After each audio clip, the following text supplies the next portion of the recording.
Taylor's Larry Hoover's right-hand man. So, you know, he hooked me up with all them people, you know.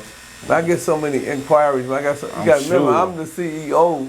Man, I national already CEO know. of one of the biggest hip hop organizations. How you navigate your I'm personal from that, man? That's well, you know, the reason why the hip hop fraternity was initially, you know, orchestrated was because my son was down in Atlanta and they was beating him. They was charging him $200-300, you know, and all this for showcases, and he would ask me for money. And I was like, man, hold on, wait a minute. I said, man, let me stop this. So that's when I decided to go down there and do everything for free. So I blew a bag to get a bag.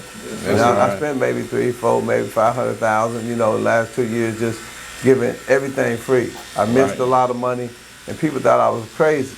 Now they're looking at us, we all over the world. We got 13 chapters. They said, oh, he ain't that crazy. He ain't that crazy. Yeah. But you know, if you look at Jeff Bezos, if you look at IG, it's the same model. They let everybody get their IG free. What you're doing, you're collecting digital real estate. You're collecting, you know, intellectual property. So you can now use that and leverage that towards your organization. So I can email, if you join the Hip Hop Fraternity today, I can email you in 2 seconds along with the other thousands of people that's a part of the site. You know what I'm saying? And it's just, you know, it's just once we get MP Rich and PB Pluto to scale, and they market on the mass level, then, you know, it changes the trajectory of how the organization is going to look.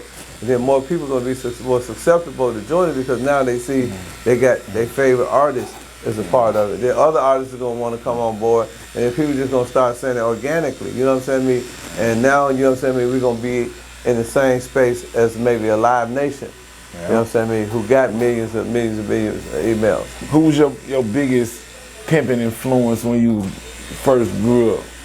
A guy by the name of Pimpin Ken, man. When I was in the penitentiary, we used to walk the yard, and one day I said, man, why you in here if you supposed to be a pimp, nigga? Why you in here with me?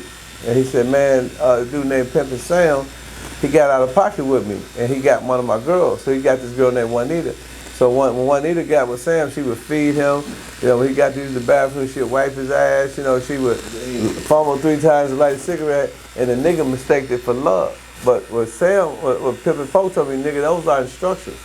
You know, a pimp, everything come out of his mouth is instructions. Hey, bitch, do this. Hey, bitch, hey, bitch, hey, bitch, hey, bitch, hey, bitch. So, but if a nigga ain't experienced that, he ain't got the game, and the bitch doing all that for him, he gonna fall in love. He said, so dude fell in love, so when the bitch came back, and she said he was a sap sucker, you know what I'm saying, and she chose back up, he tried to disrespect him, he jumped on top of the car, he shot him out. He said, Ken, he said, ain't no difference between an in-pocket bitch and an out-of-pocket bitch. He said, all bitches, you treat them the same. He said, you gotta go to the doctor to have a triple bypass. He said, you gotta have all the sympathy move out your heart.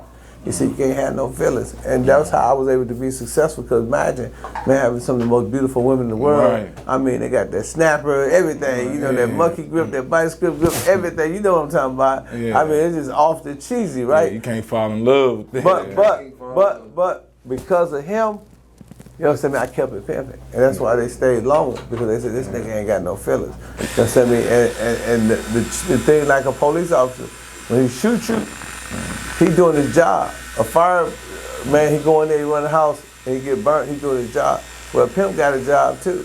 And the pimp's job is to stay keeping pimping. What would you say is the difference between like East Coast and West Coast pimping? You think well, you know, pimping is pimping. Ain't no difference in pimping. Either you got the game or you don't.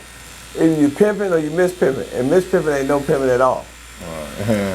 So it's like, you know, it's certain things the pimp gonna do. It's certain things that the pimp gonna say. You know what I'm saying? Pimp ain't finna be playing with no bitch. The pimp ain't finna hand no bitch out of pocket. You know what I'm saying? He gonna give her instructions. You know what I'm saying? He gonna want all the money. He ain't gonna give her half.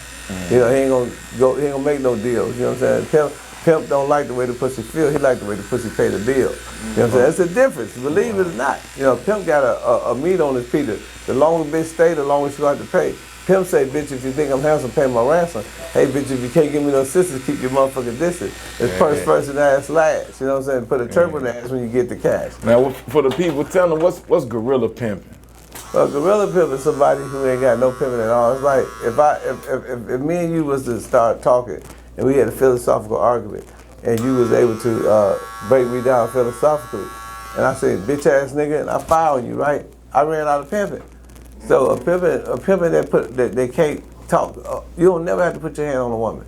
That ain't the game. You know what I'm saying? And then who want to send out a product out there that's bruised up? So you know what I'm saying? The object of the game is have $1 million platinum vocal cords. You know, go platinum on the pussy. And then, you know what I'm saying? You know, if you got that, you'll always be able to tell a broad something. You know, no matter what it was, like when broads would say, I don't want to hold no more, I take them to the strip club. But when they get in the strip club, I teach them this game I had. It's called Drink This Trick Under the Table. So they would go in the VIP room and they would get the trick drunk, and then when the trunk ordered like a soda or some wings, they would write, it's the thing, you ever see gratuity on your thing? Well, they would write $1,000 gratuity, and the trick would sign it. You know what I'm saying? And he'd be drunk. So, you know what I'm saying? We getting $20,000, $30,000 out these motherfuckers a month, you know what I mean, a week. So, you know what I'm saying? So I took the bitches to the next level. Then when that didn't work, I tell the bitch, hey, take the, I said, take the trick to the casino. So you go to the casino, you know what I'm saying? You know, she can get as much money as long as the casino get 15%, and you get up to 100,000. So that would be another way. Then if that didn't work, I told them how to take the credit card and buy cell phones, buy jewelry, buy TVs, and we take that shit and we resell that shit. You know, so it was always ways to take them to the next level. Because if she's in Detroit and she get to acting crazy, you got to be fast enough to say, I'm gonna take her to Chicago. So when she get to Chicago, she don't know nothing. She got to learn all over again. Then when she get to Chicago, take her to Iowa. Then she got to learn all over again. So you got to keep her off balance 100%. Absolutely. How did you link up with NPR, Richie Rich, man? How y'all relationship start out? My brother kind of forged their relationship, and they were doing making it big in Atlanta. And so he got at me. He said, man, you know, when I was in the penitentiary, man, I read your book. You know, he said, man, that was one of my favorite books. I said, well, yeah. I said, man, you know, you need to be a hip-hop fraternity. You need to be a member of the hip-hop fraternity.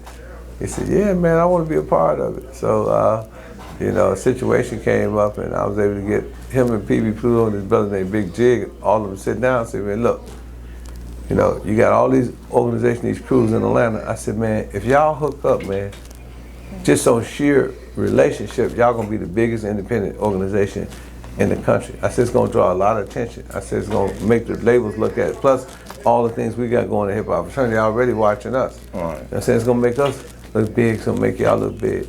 So the hip hop fraternity, do y'all got like a home base? Yeah, Atlanta is the headquarters. You know what I'm saying? Everything started in my condo in Buckhead in Atlanta, and then we dispersed all over the country. Now we all over.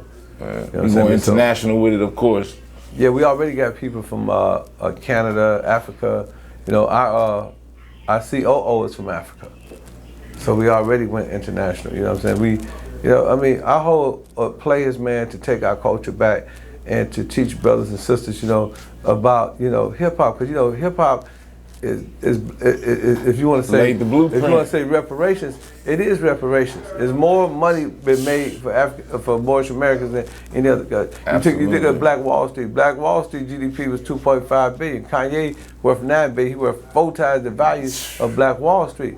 Martin Luther King said, I had a dream. He said, Malcolm X said we need to work together. Martin Luther King said, hey man, you know, let's go back to Africa. The Honorable Drew Ali said, you know thyself. You know what I'm saying? That Honorable Elijah said we the original man. So what hip hop has done is fuse all of that. Thurgood Marshall had Brown versus Boys Education. You know what I'm saying? He wanted to, you know, create integrated schools. But if you think about Nike and Jordan, if you think about Kanye and Adidas, if you think about Louis Vuitton, Hennessy and Jay-Z, that is integration. That's financial integration, and that's what the Honorable Drew is talking about, uplifting fallen humanity. So the finances is coming in the unity, and hip hop is bringing more people into the fold of integration or understanding than anything ever in the history of life. You know what I'm saying? It's making more billionaires and millionaires than any other thing, any other endeavor that the so-called Negro in America has ever encountered. So you understand me? So it is our reparation, it is our integration, you understand me? It is Black Wall Street, you know what I'm saying? And you know what I'm saying, hip hop is the only thing that we got that belong to us. You know, the Mexicans got what? Tacos and enchiladas, right? Right. The Chinese got shrimp fried rice, right? And egg rolls, right? Right. The Italians got spaghetti and meatballs. Yeah. We got hip hop. We got hip hop, and they all want to be like hip hop. That's culture. Yeah, they all. You got all them people love hip hop, but all us don't love spaghetti, meatballs, and tacos. You know what I'm saying? And all us don't like, shrimp fried rice. Some of us even allergic to shrimp fried rice, but I don't know nobody allergic to hip hop.